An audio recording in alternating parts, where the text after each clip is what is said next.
উপর দিয়ে ভারতীয় ব্যবস্থাপনায় ভারতীয় ট্রেন চলবে। আর আপনি বলেন আপনি দেশ দেন নাই, বিক্রি করেন নাই। আমরা এর আগে দেখেছি বাংলাদেশ থেকে ট্রেন কলকাতায় যায়, কলকাতা থেকে বাংলাদেশে আসে, কিন্তু যখন কলকাতার মধ্যে বা ভারতের মধ্যে প্রবেশ করে তখন যাওয়ার সাথে সাথে ড্রাইভার চেঞ্জ হয়ে যায়, ব্যবস্থাপনা চেঞ্জ হয়ে যায়। কিন্তু এখন যেটি করা হয়েছে, এখন দিল্লির ব্যবস্থাপনায় বাংলাদেশের বুকের উপর দিয়ে ট্রেন চলবে, ড্রাইভার থাকবে দিল্লির, সব কিছু মনিটরিং করবে দিল্লি।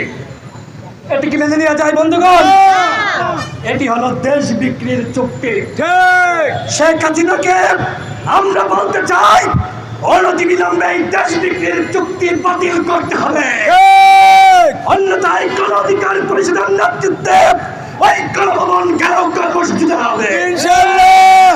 সংগ্রামী সাথী বন্ধুগণ, আপনারা জানেন এখানে তরুণ সাংবাদিক বন্ধুরা রয়েছে।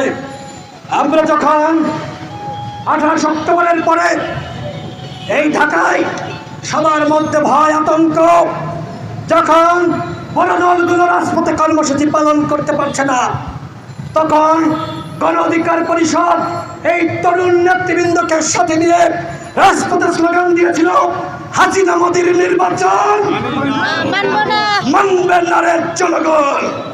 আমরা বলেছিলাম দিল্লি না ঢাকা, ঢাকা ঢাকা। এই স্লোগানে ঢাকা রাজপথ উত্তোলিত হয়েছিল, এই স্লোগানে ঢাকা রাজপথ প্রকম্পিত হয়েছিল।